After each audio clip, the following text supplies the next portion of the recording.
कविप्रविश्य YouTube channel मनपूर्वक स्वागत मित्रांनो.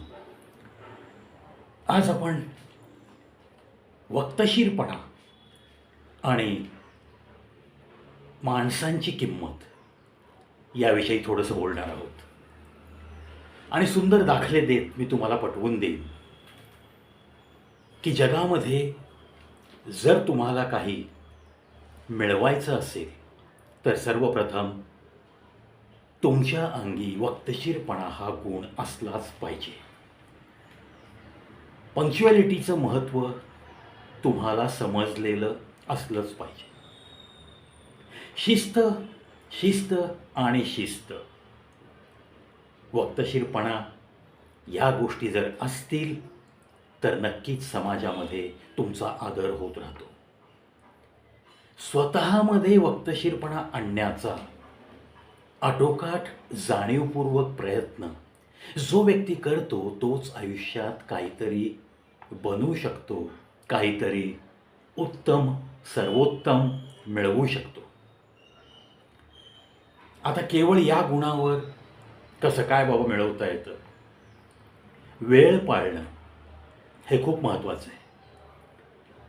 तुम्हाला कोणीही कुठेही बोलावलेलं असू द्या, तुम्ही ती वेळ पाळली पाहिजे इतकंच तुमच्या मनाला ठामपणे सांगा. आणि त्याप्रमाणेच मग रोजच्या कामांचं नियोजनसुद्धा तुम्हाला त्या पद्धतीने करता आलं पाहिजे. आता आपण पाहतो की दिवसभर रिकामे असतात लोक, दिवसभर तुमच्या सोशल मीडियावरती सर्फिंग करतात आणि कधी जर आपण काही विचारलं तर म्हणतात की मला वेळ नाही आहे. म्हणजेच दिवसभरच्या कामांचं किंवा माणसांची किंमत काय आहे याबद्दल ती व्यक्ती अनभिज्ञ आहे. सहज एखाद्याला तोंडावर मला वेळ नाही असं सांगताना आपण आपल्या अंतर्मनाला विचारावं की आपण कितीतरी वेळ फुकट घालवला आहे. उदाहरणं मी तुम्हाला देईन की वक्तशीरपणाचं सर्वात चांगलं उदाहरण म्हणजे अमिताभ बच्चन आणि आदरणीय पंतप्रधान नरेंद्र मोदीजी.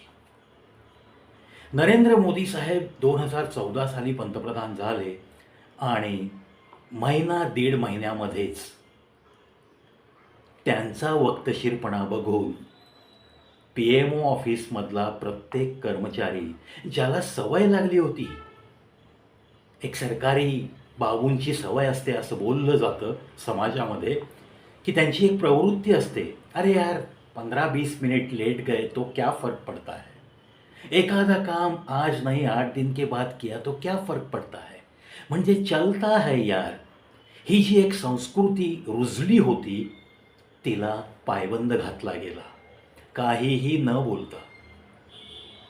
जेव्हा प्राईम मिनिस्टर पदावरचा व्यक्ती 16-16, 17 तास काम करतो आणि तेही सकाळी वेळेच्या पूर्वी हजर राहून रात्री उशिरापर्यंत, आपसुकच न बोलता एक सल्ला सगळ्या सबऑर्डिनेट स्टाफला दिला गेला आणि चलता है ही संस्कृती नष्ट पावली.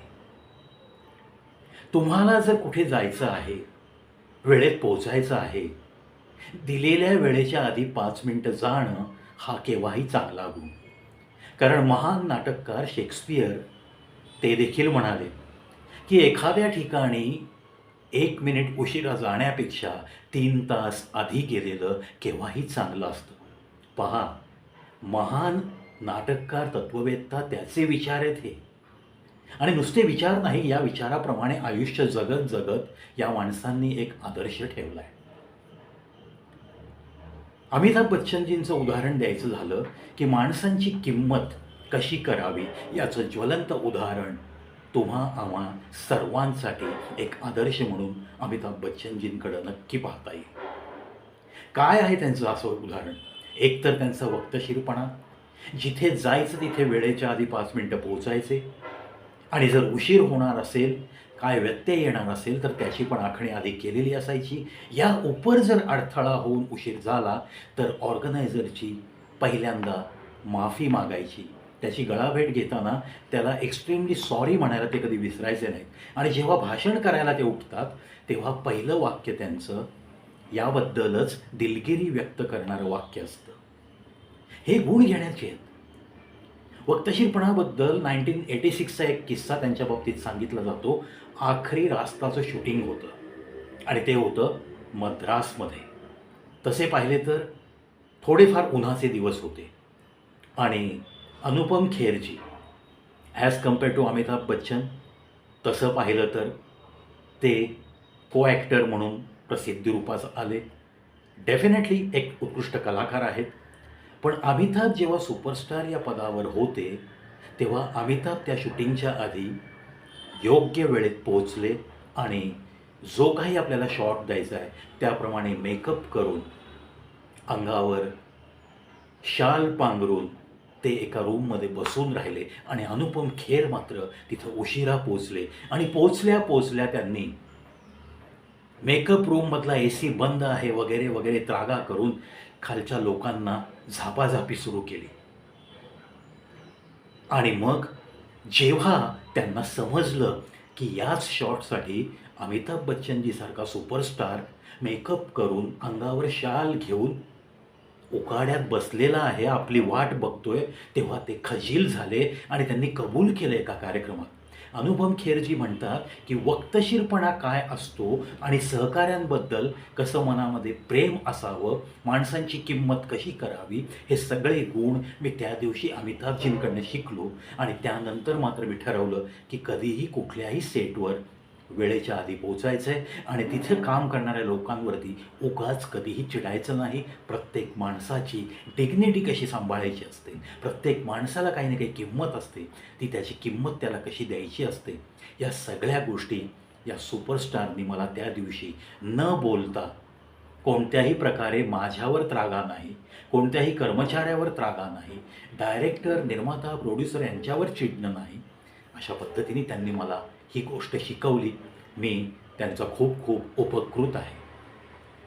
आता माणसांची किंमत, आता मी तुम्हाला सांगतो की एकतर वक्तशीरपणा आणि परिश्रम करण्याची तयारी, या दोन गोष्टी मी स्वतः अमिताभजींकडनं शिकलो असं मी जाहीररित्या पण सांगतो. कित्येकदा सांगितलं मी स्टेजवर आणि तेच करतोय मी. परिश्रम घेत घेत मी आज इथपर्यंत आलो. एक वर्ल्ड रेकॉर्ड होल्डर. सलग 20 तास उभं राहून आपण लोकांची करमणूक करू शकतो हा मनामध्ये विश्वास होता आणि तो मी सार्थ ठरवला. 20 तास उभं राहून सादरीकरणाचा कार्यक्रम करून. अमिताभ बच्चनजी आणि गोविंदा यांच्या बाबतीत पण एक किस्सा खूप प्रसिद्ध आहे. झूच्या एका बंगल्यामध्ये 9:30 वाजता गोविंदा यांच्या चित्रपटाचं उद्घाटन होतं आणि क्लॅप देण्यासाठी प्रमुख अतिथी म्हणजे प्रमुख उद्घाटक, क्लॅप देणारी व्यक्ती, सन्माननीय व्यक्ती म्हणून अमिताभ बच्चनजींना आमंत्रित केलं होतं. अमिताभ बच्चनजी आपल्या स्वभावाप्रमाणे, आपल्या शिरस्त्याप्रमाणे, वक्तशीरपणा त्यांच्या अंगात नसानसात भिनलेला असल्याने ते पोहोचले तिथे 9:25 9:30चा कार्यक्रम. 5 मिनिटं आधीच सुपरस्टार आलेले आणि त्यांना बसून राहावं लागलं आणि आपले गोविंदा त्यावेळेस तसे फॉर्ममध्ये होते, ठीक आहे, पण आपल्या चित्रपटाच्या उद्घाटनाला अमिताभ बच्चनसारखे सुपरस्टार येत आहेत याची थोडी तरी जाण ठेवून त्यांनी आधी यायला हवं होतं. पण त्यांना का कोणास ठाऊक उशीर झाला आणि बऱ्यापैकी अर्धा एक तासाने ते तिथे पोहोचले आणि अक्षरशः अमिताभजींना त्यांच्यासाठी तासभर वाट बघावी लागली. ही गोष्ट जाणवल्यानंतर ही सगळी मंडळी खूप खजील झाली. अमिताभजी एका शब्दाने, एका अक्षराने त्यांना काहीही बोलले नाहीत. माणसांची किंमत कशी करावी हे पण त्यांना पक्कं माहिती आहे. हे गुण आपल्याला घेण्यासारखे आहेत. इवन हेच गुण परिश्रम करण्याची तयारी नरेंद्र मोदी साहेबांकडे पण आहे. माणसांची किंमत कशी करायची हेही त्यांना चांगलं माहिती आहे. या गोष्टी थोड्या थोड्या जर आपण शिकायचा प्रयत्न केला तर नक्कीच आपण काही ना काही आयुष्यात मिळवू शकतो, याच्यावर माझाही विश्वास आहे. आता माणसांची किंमत याबद्दल एका इंग्रजी लेखकाने साधारणतः 180 ते 200 पानी पुस्तक लिहिलं होतं आणि त्याच्यामध्ये एक 7 ते 8 पानं त्यांनी Amitabh Bachchan ji from India, a superstar of Bollywood industry याच्यावरती त्यांनी लिहिलं होतं आणि त्यामध्ये अमिताभजींनी केलेला स्ट्रगल, त्यांचे गुण, त्यांची एक मानसिकता, त्यांचा भावनिक कोशंट, त्यांचा जो काही लोकांशी वागण्याची एक पद्धती आहे, कोणालाही कमी न लेखता कोणाचा सामाजिक स्तर, कोणाची काय आर्थिक परिस्थिती, कोणाची जातपात, कोणाचा धर्म हे सगळं न पाहता प्रत्येक व्यक्तीला कशी ते किंमत देतात याविषयी त्यांनी त्या पुस्तकात थोडासा उहापोह केला होता. आणि साहजिकच मग अमिताभ बच्चनजींना त्यांनी ते पुस्तक भेट म्हणून पाठवलं त्यांच्या सेक्रेटरीच्या तर्फे आणि अपेक्षा केली की आपके साहब को बताइए की मुझे उनका लिखित अभिप्राय चाहिए. अर्थात लेखकांचं, कवींची एक सुप्त इच्छा असते, ती मी सध्या स्वतः अनुभवतोय. तो मुद्दा मी नंतर डिस्कस करेनच तुमच्याशी. अमिताभजींनी स्वतःच्या हेक्टिक शेड्यूलमधनं रात्री 11पर्यंत ते बिझी असतात. त्याच्यानंतर त्यांच्या लक्षात आलं की आपल्याकडे एक पुस्तक आलेलं आहे भेट म्हणून आणि मग आपल्याला ते वाचलं पाहिजे, लेखकाला अभिप्राय दिला पाहिजे. आणि म्हणून त्यांनी 2 दिवसात ती जवळपास 180 ते 200 पानं वाचून काढली. आणि नुसती वाचून नाही काढली, या 2 दिवसात जेव्हा जेव्हा वेळ मिळेल तेव्हा तेव्हा त्यातलं आवडलेल्या गोष्टींचं नोटिंग करून एक स्वतः लिखित अभिप्राय त्या लेखकाला पाठवला. तो अभिप्राय त्यांनी जेव्हा वाचला तेव्हा त्याच्या अपेक्षेत फक्त त्यांनी त्यांच्या 8-10 पानांविषयी काहीतरी लिहिलेलं असावं असं वाटलं, म्हणून त्यांनी तो अभिप्राय वाचायला घेतला आणि ते आश्चर्यचकित झाले.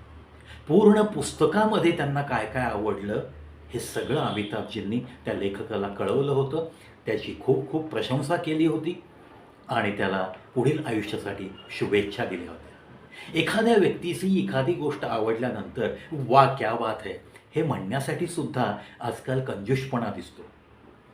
आता या लेखकाची किंमत या सुपरस्टारनी 24 तासातले मॅक्झिमम आवर्स बिझी असलेली व्यक्ती, इतक्या उच्च पातळीवरची व्यक्ती, सतत स्वतःला बिझी ठेवण्यासाठी धडपडत असलेली व्यक्ती एखाद्या लेखकासाठी कसा वेळ काढते हे आदर्श उदाहरण आपल्या समाजामध्ये खूप कमी लोकांना या गोष्टी जमतात.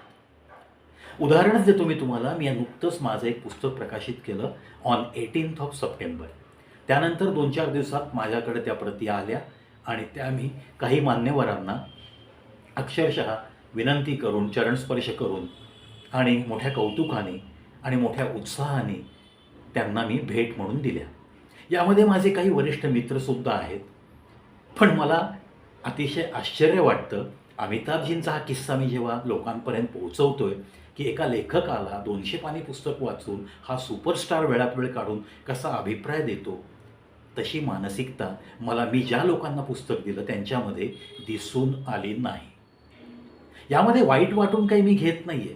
तथापि माणसांनी आपण उच्च पदावर आहात, उच्च पातळीला पोहोचला आहात आणि मग एखादी व्यक्ती तुम्हाला कौतुकाने एखादी गोष्ट देते, त्यानंतर तुमचं कर्तव्य बनतं की 2 ओळीत, आजकाल तर मोबाईलचा जमाना आहे, अक्षरशः तुम्हाला सांगतो मी 35 पुस्तकं मी वाटली मान्यवरांना. त्यापैकी फक्त एका व्यक्तीचा 2 दिवसात अभिप्राय आला.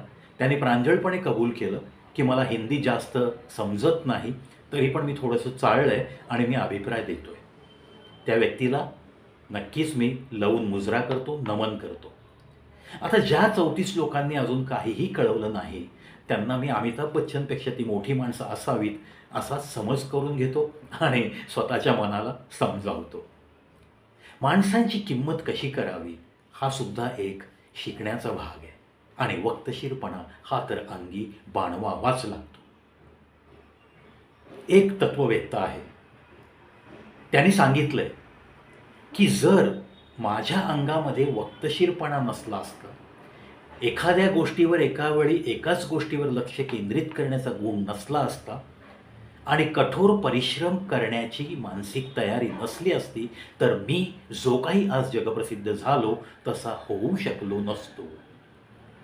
चार्ल्स डिकन्स असं त्यांचं नाव आहे. आणि शेक्सपियर साहेबांचं हे तत्त्व मला फार आवडतं की एखाद्या ठिकाणी तुम्हाला जर बोलावलं असेल, भले तुम्ही कलाकार म्हणून जात असाल, चीफ गेस्ट म्हणून जात असाल, तर तुम्हाला दिल्या वेळेच्या आधी 1-2-5 मिनटं आधी पोचलेलं केव्हाही बरं, हे त्यांचं अगदी ब्रीदवाक्य आहे. 3 तास आधी जाणं हेही परवडेल, त्याच्यापेक्षा 1-5 मिनटं उशिरा जाणं हे अतिशय वाईट गणलं जाईल. जो वक्तशीर असतो त्याचा समाज नेहमीच आदर करतो. जो माणसांची किंमत करतो त्याला नेहमीच समाज सन्मानितच ठेवतो.